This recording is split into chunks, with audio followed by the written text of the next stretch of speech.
Hi. How are you? Good. That's good. Well, welcome, Joanne. And Joanne is from NAMI. NAMI, does NAMI mean, Joanne? So NAMI stands for the National Alliance on Mental Illness. The main headquarters is in Virginia, and then our state office is up in Albany, NAMI, New York State. And we are NAMI Mid-Hudson, and we serve Dutchess and Ulster County. And what is your affiliation? We are an affiliate of the National Alliance on Mental Illness, and for NAMI Mid-Hudson, I am the executive director. All right. All right. So, yeah, how did you get involved with NAMI?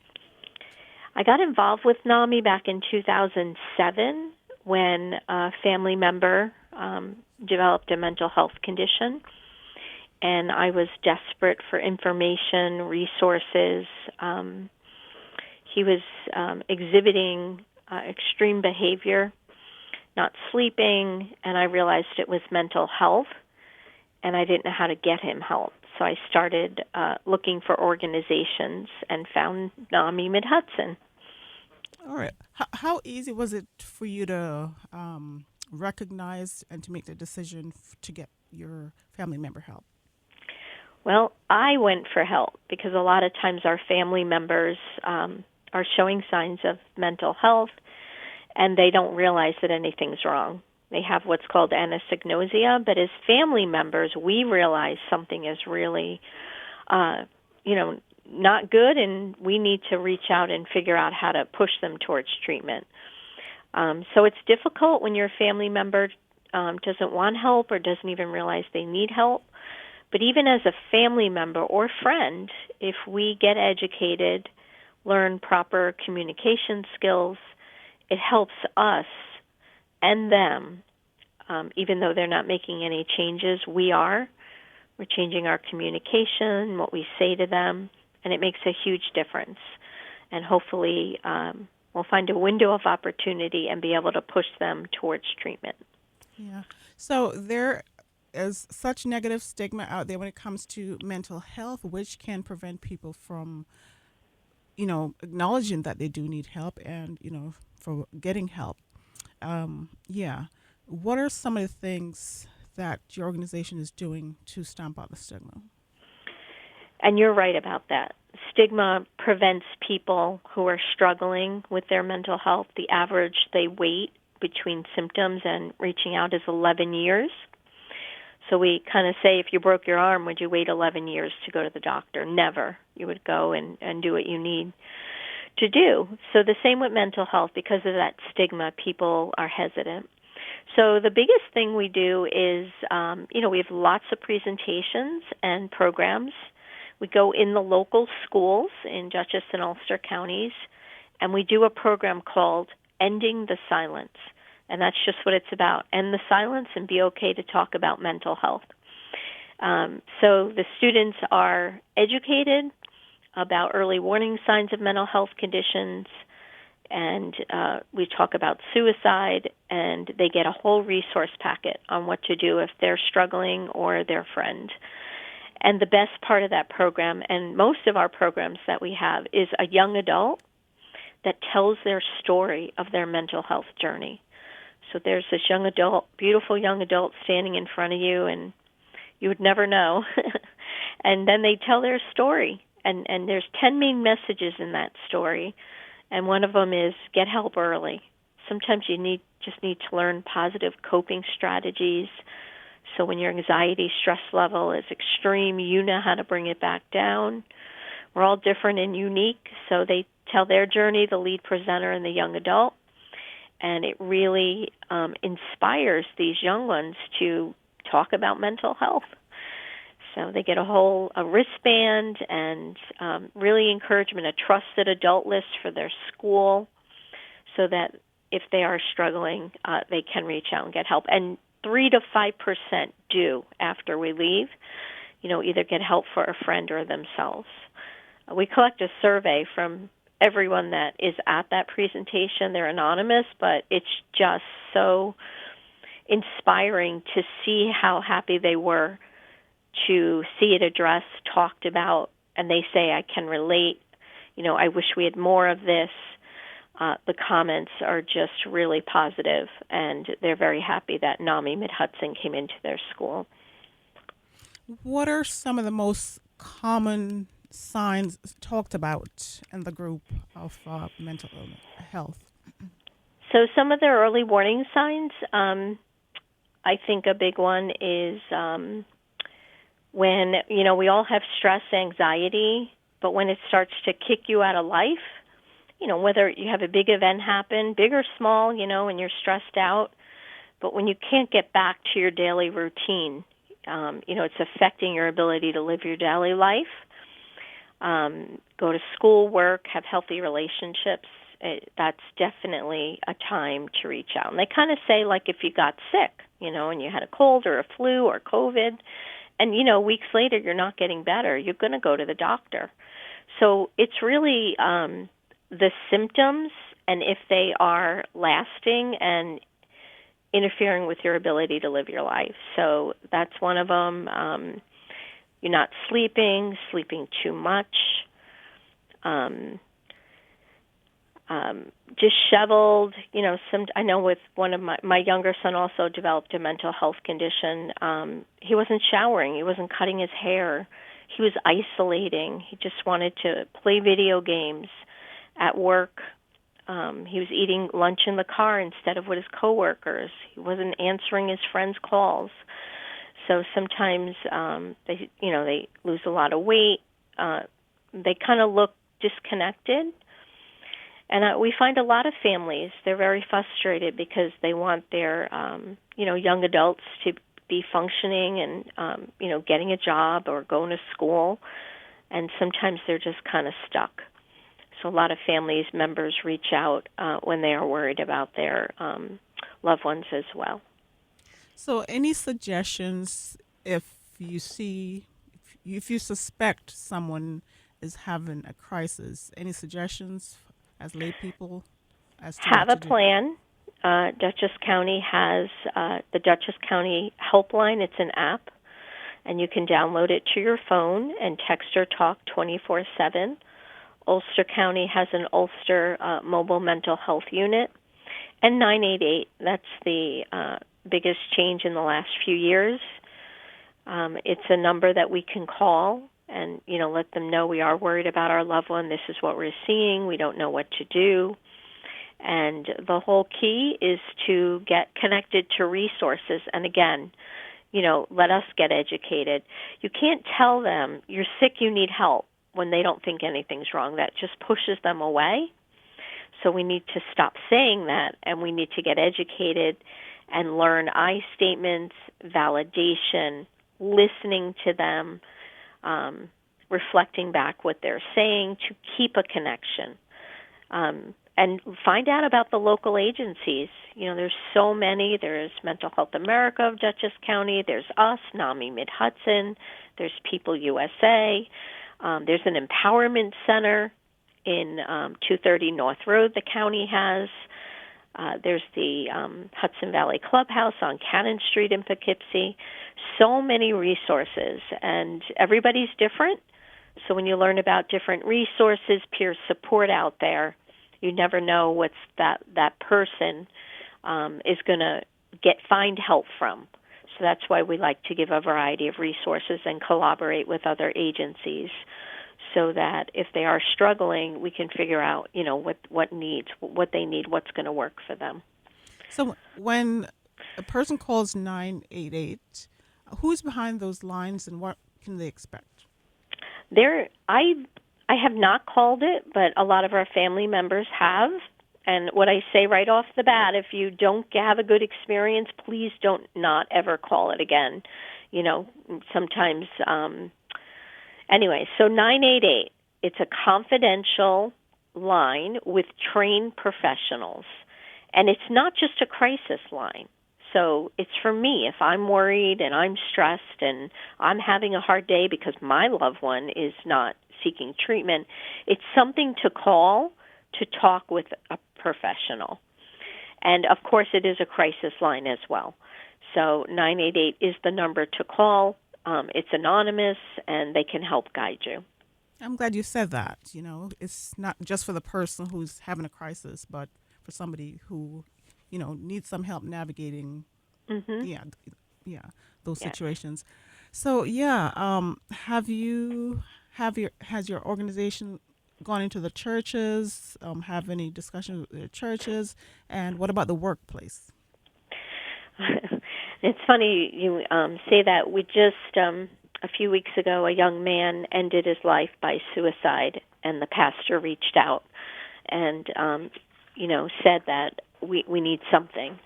And the ending the silence presentation, we go into any community and present to that group.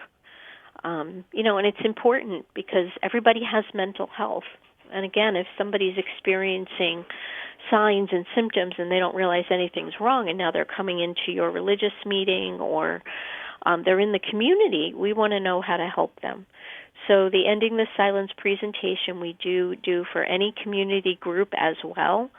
And it teaches the warning signs, how do we start that conversation or text message with somebody we're worried about, and make sure we have resources available. So I think, yes, we connect with many churches, organizations, any group that would like a presentation. We would love to come out and do it. It does take about an hour. It's a PowerPoint and a lead presenter with videos, and again, that young adult that tells their amazing, courageous story of their mental health journey. And then we prepare a resource packet for everyone attending so that they leave with resources. Yeah. So when I drive across the bridge, I see the 988 signs all over the place. Trying to give people hope. The signs read anyways, and so many in the news jumping from the various bridges. With the socioeconomic pressures, have you received more calls for help or? Yes, so we are not a crisis hotline, but again, Well, we are there to mhm. support those that are struggling and the family members. Absolutely. We are living in very uncertain times.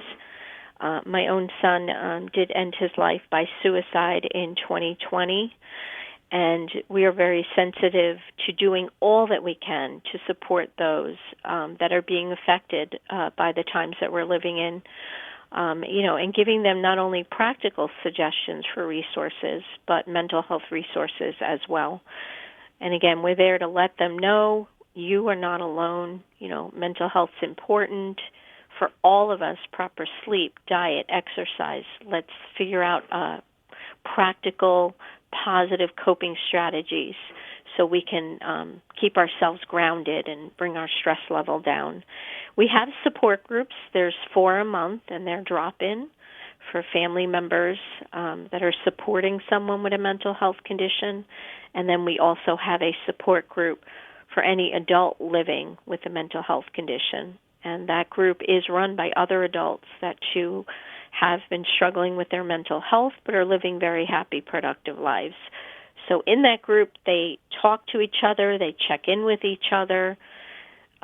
It's just you learn so much because they're all navigating the mental health system, and if somebody has a need, they try to help each other out. So tell us more about these groups, Joanne. Like where, what days, what times? So in NAMI Mid-Hudson has, and again that's Dutchess Ulster County, the first Wednesday of the month, 6:30 to 8:30, and it's right in Eastern Dutchess at the Dover Library in Wingdale. Also, you can join that group by Zoom. It's a hybrid group, so I'm there in person at the Dover Library in Wingdale, and also you can join by Zoom. The second Monday of each month is the Wappinger Falls Perkins Restaurant. We have a little room in the back, and that's just walk-in as well. And then the What time? 6:30 to 8:30. Okay. Yep. And then the last 2 groups of the month, there's like one a week, unless the calendar's a little, a super long month or something. That they're usually one a week. The third and fourth one is third Tuesday of the month, and that's by Zoom. And we have an Ulster resident as well as a Dutchess resident on that one, facilitating. And I say this because resources are different in every county. Hmm. And then the fourth Monday is Zoom, and they're both Ulster residents. So but we say you join any group, come see, feel the atmosphere. Every facilitator is different. Everything I ever learned to help my loved ones was from a support group. The other families that are navigating and living, trying to navigate and help their loved ones. So they really are great groups. No obligation. To get the Zoom link, you do have to give us a call. We have to make sure it's the right fit for you, and we protect our groups as well. And then you have to register, and you get the Zoom link. But What's the the number? ones, 845. I'm having here. What is our number? Oh, I'm sorry, 845-206-9892. Or you can email contact@NAMI-Mid-Hudson.org. So contact at NAMI Mid-Hudson, all one word, lowercase, .org. And you can just reach out by phone or email, and we'll get back to you. And the walk-in groups, no registration necessary. You can just drop in. And then the group that's called Connections, Adult Recovery Support Group, which is specifically for those living with mental health, is the second Friday of every month. And it's Zoom, and it's 6:30 to 8 o'clock. We will not have it this Friday, though, because we're all going up to the NAMI New York State Conference. But we'll be back on December the second Friday, 6:30 to 8 o'clock. And again, you would just call or email, and we'll reach out and make sure you get what you need to register. All right. Joanne, can you talk about the various treatments available? Yeah, so in the Ending the Silence presentation, we see a little video on treatment options, and the most common is medication and therapy. That is the most common. Got to remember that mental health is not anybody's fault. It's a lot involved: genetics, environment, trauma, and chemicals in the brain. And a lot of times it is a chemical imbalance, so medication is necessary. Not always, but sometimes it is. So that's treatment, and even family members, we let them know if you're supporting someone, have a therapist, learn your healthy boundaries, and, we can only say what helped our families, and everyone's so different, their situations. So we feel that having a therapist to, help you set your boundaries and be able to connect with your loved one is really, really important. And there's so many therapies that are out there. I'm thinking of TMS and ECT. A lot of times when people have treatment-resistant depression and they've tried so many things and they're just really desperate, they'll try one of those treatments. And there's other DBT, CBT, when we all learn skills, dialectical behavior therapy, or cognitive behavior therapy. It's ways to keep ourselves well. And when our thinking starts going in that direction, how do we bring it back? So, and that helps us, too, to stay regulated. When our loved one's dysregulated, we don't feed the fire, we stay regulated, and that way we can help them to become regulated again. We hold classes, too. We have an 8-week evidence-based class called Family to Family, and that's the biggest one. And that's the one I found changed my life. I couldn't even believe a class like that existed. Here I am trying to help my loved one. I don't know anything, and here we are in this class, my husband and I, and it was fantastic. And that's how NAMI Mid-Hudson kind of grew. I got passionate about helping others in the community. And we started to apply for grants, and then we got the support of the county and other organizations, and now we have all these programs, and we're in the schools, and we're just really thankful for all the support that we do get, because now we're able to help those in the community that are reaching out. So we're very grateful for the support we receive.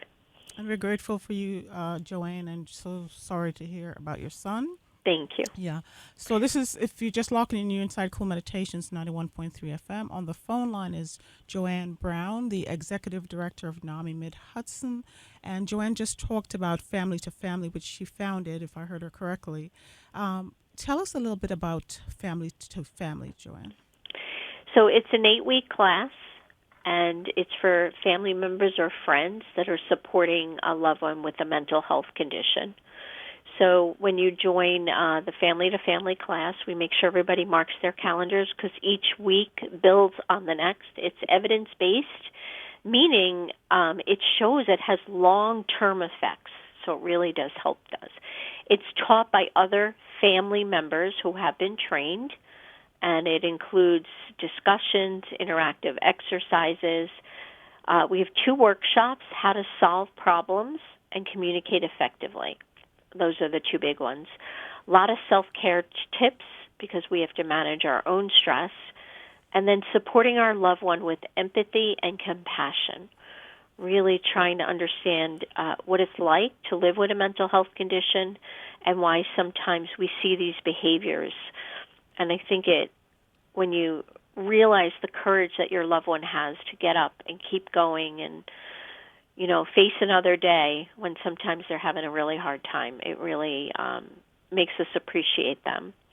And mental health, impacts the entire family. And instead of letting it paralyze your family, come get educated. Right away, Class 2, we have Dutchess County come in to talk about the Stabilization Center, the 988, and the trauma team and the mobile team so that our family members can make a plan if something happens. They right away have some kind of plan and know what to do. So the classes build on each other, and we really learn all we can about mental health and how to really be a good support for our loved one.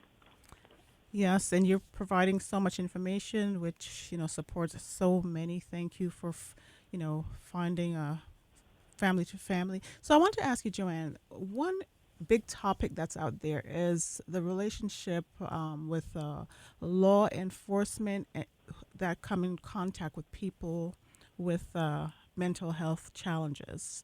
How is NAMI working with law enforcement to change that?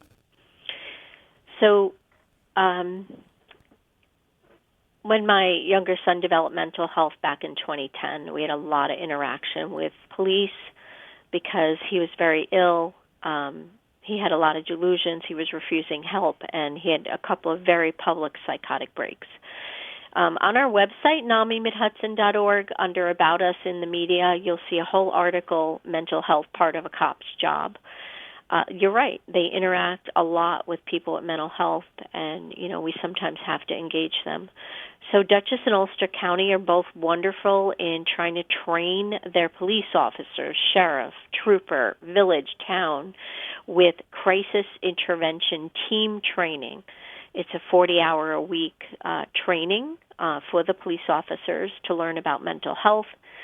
They even do a beautiful exercise in there about, what it's like to hear voices and somebody's talking to you and you're really not hearing them because of what's going on inside your own head. And it really helps them to understand why sometimes people are not responding that have a mental health condition. So they have classes regularly, and I actually am going in the end of 2 weeks from now. At the end of the week, they have a resource session for the police officers, and a lot of agencies present.